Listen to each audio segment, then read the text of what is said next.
So you're selling your house, right? And you've got this agreement to pay your agent a commission. But what happens if the whole deal just falls apart? Do you still have to cough up that cash? The answer all comes down to one crucial moment, the exact point in time your agent legally earns that fee. Today, we're going to decode that very moment. I mean, really think about this for a second. Your agent brings you an offer, you're signing the papers, everything's great, and then, boom, the buyer's financing falls through at the 11th hour. Does your agent still get paid? Or what if you're the one with second thoughts? What if you get cold feet and decide to back out? Understanding when that commission is officially earned is the key to navigating all these tricky situations. All right, so the answer to all this really starts with the broker's main job, their core mission. Legally, there are basically two clear paths they can take to complete that job and earn their commission. Let's break down those two paths to payday. Okay, so path number one is pretty much by the book. The broker finds you a buyer who checks every single box in your listing agreement. We're talking price, closing date, the whole shebang. They did exactly what you asked them to do. Now, the second path, which is honestly way more common, is all about negotiation. They bring you an offer. Maybe it's not your full asking price, but you talk it over, you agree, and you accept it. The second you sign that deal, in the eyes of the law, that broker has done their job. And this really gets to the heart of the whole thing. A listing agreement is, and this is key, result-oriented. It doesn't matter one bit if your agent spent 6 months showing your house or just 6 hours. Once they deliver that specific result, either that perfect full-price offer or just one that you end up accepting, they've technically earned their fee. It's all about the outcome. But hold on a second. What does it actually mean to produce a buyer, right? It's not just about finding someone who says, "Ooh, I love the kitchen." The law uses these three very specific words: ready, willing, and able. And trust me, this little phrase is the absolute foundation of a broker's claim to that commission. And each word has a super precise legal meaning. So let's break this down, make it super simple. Ready just means they're prepared to make an offer, like right now. Willing takes it a step further. It means they're prepared to sign a contract that's actually binding. But the big one, the one that really matters, is able.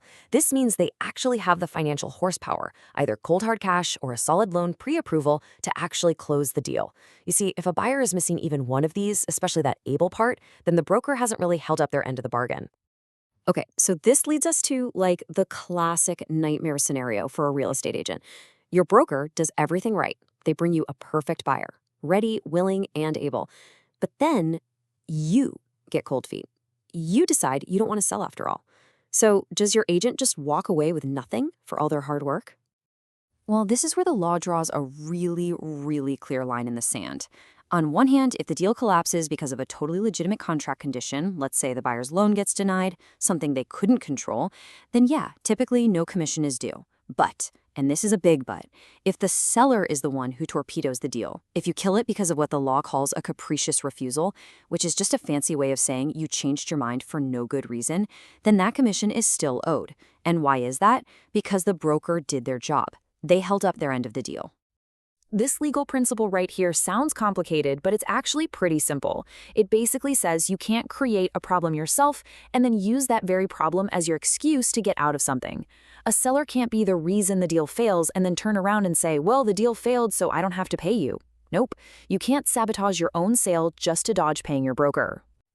Okay, let's switch gears a bit. Let's look at a different situation that trips up a lot of sellers. What happens when the clock runs out on your listing agreement? It expires. A week later, you end up selling the house yourself, but to a buyer your old agent showed the property to. Is that agent just out of luck? This timeline right here illustrates a super important legal idea called procuring cause. It's a bit of a mouthful, but it just means that if the broker was the one who started the ball rolling, if they kicked off the chain of events that led directly to the sale, they are still entitled to their commission. This rule is there for a reason. It stops sellers from just waiting at the clock on a contract to try and cut the agent out of a deal that they made happen. So how does this actually work in the real world? Well, you need to look for something called a protective clause in your listing agreement. This is the part of the contract that makes this whole procuring cause thing official.